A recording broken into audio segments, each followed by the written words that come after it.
ఆడే దరిద్ర పుగ్గాడు ఉన్న టీంకి నాకు అర్థమైంది. ఎవరు? అవినాష్ గారు. ఏముంది ఇందులో? నీ దైత్యం తప్ప నాకేం కనపడతలేదు. ఎవడైనా క్రికెట్ మెరిట్ మీద ఆడతారు కానీ మన జాతకాలు చూసి ఆడేటట్టు ఉన్నది. నిమ్మకాయలు పెట్టి బ్యాట్కి పూజ చేసి ఎందుకు పుడతారో కూడా తెలియదండి మనుషులు. కొంతమంది బేసిక్ సెన్స్ ఉండదు మనుషుల దగ్గర.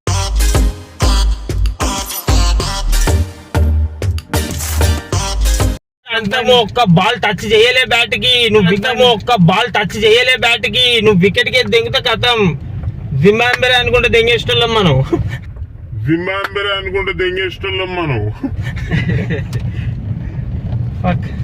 Close match. బ్యాటింగ్ కొట్టలేదు, పోనీ బౌలింగ్ తోటి మనం డిఫెండ్ చేసినాం కదా అప్పటికి.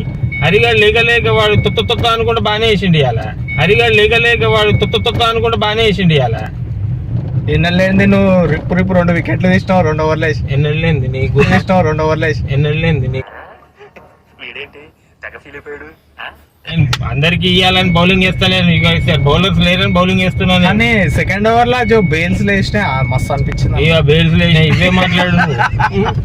ఆటలో లేదు, 2 డాట్లు పెడితే 3 4 కొడతారా, మళ్ళీ సింగిల్ తీసి అవతలకి ఇస్తావా? అవతల ప్రెషర్ ఆడరా? ఓకే అర్థమైంది. అవతల ఎవరుండే ఎవడున్నా సరే మళ్ళా ఇక వీరేందర్ శర్మ ఓపెనింగ్ తప్ప ఏదో ఆడాడు మళ్ళా. అన్నా నేను అట్లా కాదన్నా. అదే నువ్వు అట్లా కాదని నాకు కూడా అర్థమైంది. రాఘవేంద్ర 7th వికెట్ పంపిస్తా డానీ గాని ప్లేస్ కి. నీది ప్రమోషన్ నీకు అది.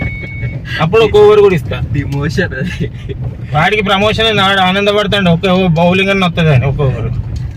మరి ఇదెందుకు బాడీ అంతటి పెట్టి ఫిజికల్ హ్యాండిక్యాప్డ్ సిల్లి కానీ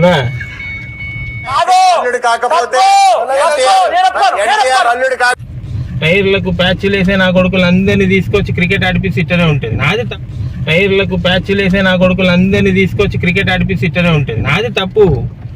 టాపీ ఒకరిని, గ్యాస్ వెల్డర్ని నేను ఏరుకొని తీసుకొస్తా చూడు, అది నేను చేసేటప్పుడు.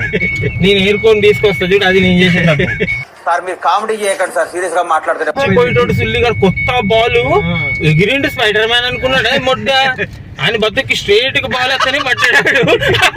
గడేలని దులిగిండు, డైవ్ పట్టి తీద్దాం అనుకున్నాడు.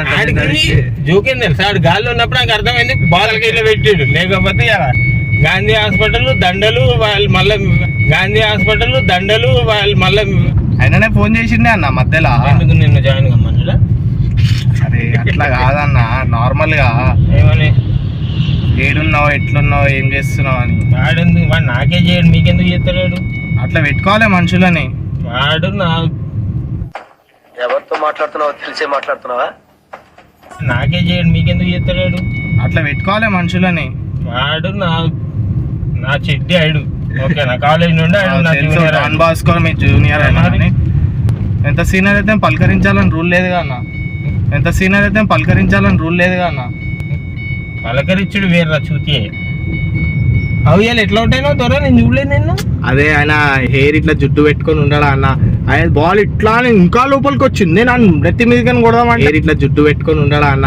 ఆయన బాల్ ఇట్లా ఇంకా లోపలికి వచ్చింది, నన్ను నెత్తి మీదకని కొడదామంటే ఆయన సీదా చేతిలోకి పోయింది. ఎట్లా ఉంటాయి నువ్వు చెప్పు. ఆయన కాటన్ బౌల్డ్ అన్న. చెప్పు, నెత్తి మీద జుట్టు ఉంది, సౌరం వేసిన, పెయిన్లు దువ్విన. అడిగిన దానికి సమాధానం చెప్తే తెలివితేటలు అంటారు, చెప్పకపోతే పొగరంటారు. మరి నన్ను ఏం చేయమంటారు? నీతో ఇదే వచ్చిందన్న గాడి మీద. నీకు మంచిగా ఎలాబరేట్ చేసి చెప్తుంటే కూడా నాకు జుట్టోడంటే ఏం తెలుస్తుందిరా. ఆడొచ్చింది చూడండి. మళ్ళా జాదులర్స్ ఎట్లా తెలుసా, గ్రౌండ్ నువ్వు సీజన్ స్టార్ట్ అవుతుంది అన్నప్పుడే ఒక్క టీం బయటికి పోదు ఇంకో టీం కొత్తగా రావడానికి. అందులో నువ్వు ఆడాలంటే 2 సీజన్ల ముందు చెప్పాలి, మేము నెక్స్ట్ సీజన్ ఆడతాం, మాకు ఛాన్స్ ఇవ్వండి అని. డిమాండ్ ఉంటుంది జాదులర్స్. మళ్ళీ 50,000 టోర్నమెంట్ ఫీ. అంటే దాని కథ కూడా అట్లనే ఉంటుంది అనుకో. చూపడమే ఎక్కువ అంటే మళ్ళీ ఎందుకు తీసుకెళ్ళడన్నా? మ్యాచ్ ఆడకపోయినా వచ్చాను నేను పొద్దున్న లేసి. నీకు నువ్వు ఆడకపోవడం వల్లే దింగింది మ్యాచ్. నువ్వు అవుట్ పెట్టగానే నేను మెసేజ్ పెట్టాను. నేను మాక్సిమం మెసేజ్ పెట్టాను. అట్లాంటి నేనే మెసేజ్ పెట్టిన. సుల్లిగాని destructive opener, left off spinner, Oscar award winning fielder. Oscar కాస్త భాస్కర్ అయింది. మంట కొడిపించిన మ్యాచ్ ఈరోజు. ఆస్కార్ కాస్త భాస్కర్ అయింది. మంట కొడిపించిన మ్యాచ్ ఈరోజు. మ్యాచ్ పోవడానికి కారణం నంబర్ 1 ఫస్ట్ నువ్వే. మెయిన్ సెకండ్ అందరులే కానీ అందరు కాదు, ఒక పాయింట్ ఉంటది. సెకండ్ ఏం లేదబ్బా, నాట్రా ఉండింటారు 20 runs 20-30 runs 18.2కి ఆల్ అవుట్. ఏ ఇంటెన్షన్తో వస్తాం అదే ఇంటెన్షన్తో ఆడాలా, మంచిగా ఆడాలా, కాంపిటేటివ్ స్పిరిట్తో ఆడాలా, ఇంటికి దెంగేసేయాల, అంతవరకే ఉండాలా. అంతేగాని ఇప్పుడు నేను ఇప్పుడు నువ్వు ఓ సర్టెన్ సిచ్యువేషన్లో వాడు నిన్ను ఏదన్నా అన్నాడు, ఎంత నీ క్లోజ్ అయినా కూడా సరక్కని నీకు ఏదో అనిపించి నువ్వు ఏదో అన్నావు, అప్పుడు ఏం బాగుంటుంది చెప్పు? గ్రౌండ్లో మాట్లాడద్దు అవన్నీ. గ్రౌండ్లో ఎంత మాట్లాడాలో అంతే మాట్లాడాలా, ఎంత వరకు ఉండాలా అంతే వరకు ఉండాలా, జెన్యూన్గా ఉండాలా. అంపైర్ మీద వదిలితెంగాల ఆడు అమ్మ